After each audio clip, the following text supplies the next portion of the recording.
Good morning everybody, welcome to today's golf drills for the garden.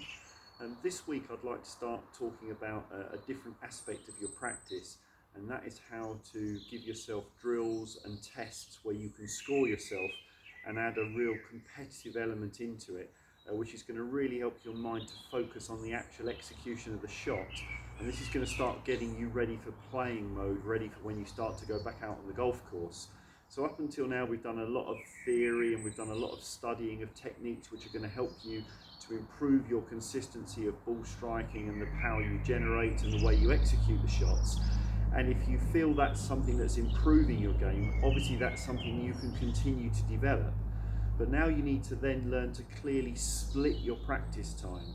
And if you feel there's development still to do, you can use the first half of a practice session to work on the theory and the development of the feelings within your game, and then the second half of the practice session clearly split it in your mind and say, this is now when you're going to do a competitive drill to really use the things that you've trained in, trust the fact that they're fairly instinctive, and really focus on the target. So the first one I'm going to do today is apply this to pitching. So if you were going to go into your first half of your training session checking that your pitching technique is good, then you can review back on our golf drills for the garden number 6, where I talked about the basics in pitching, where you want to make sure that you're always getting a nice clip of the ground beyond the ball in the left half of your stance, that you're achieving a swing where your backswing is about the same length or slightly shorter than your follow through, so you're building up smooth acceleration and momentum beyond.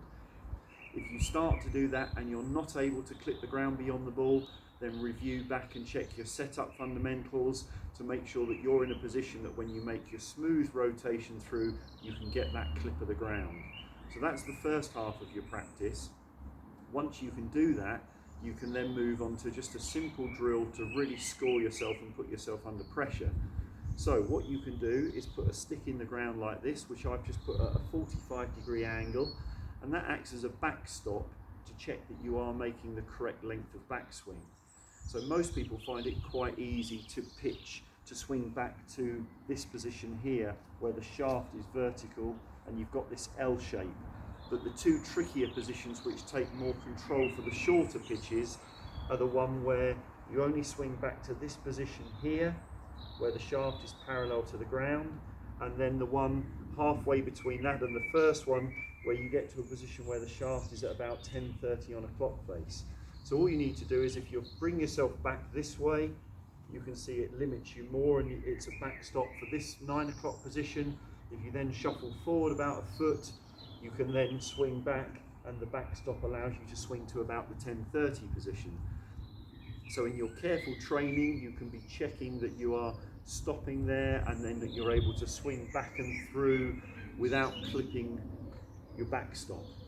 So then when you move to the competitive part of the practice, you can say, right, I'm going to have 10 shots alternating between the 9 o'clock and the 10:30 position, and you're going to put a T-peg in the ground, so you give yourself a target that you've got to clip the T-peg on your way through.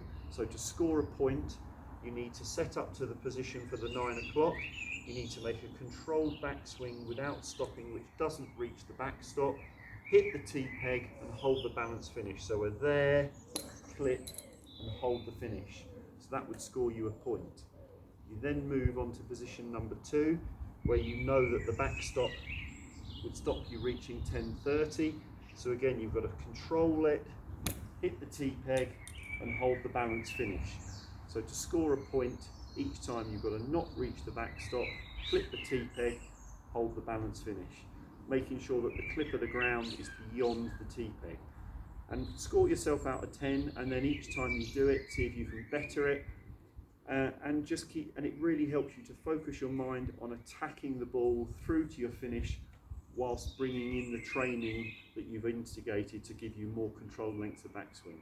So give it a go, start doing some competitive focus practice after your theory training, and I'll see you tomorrow.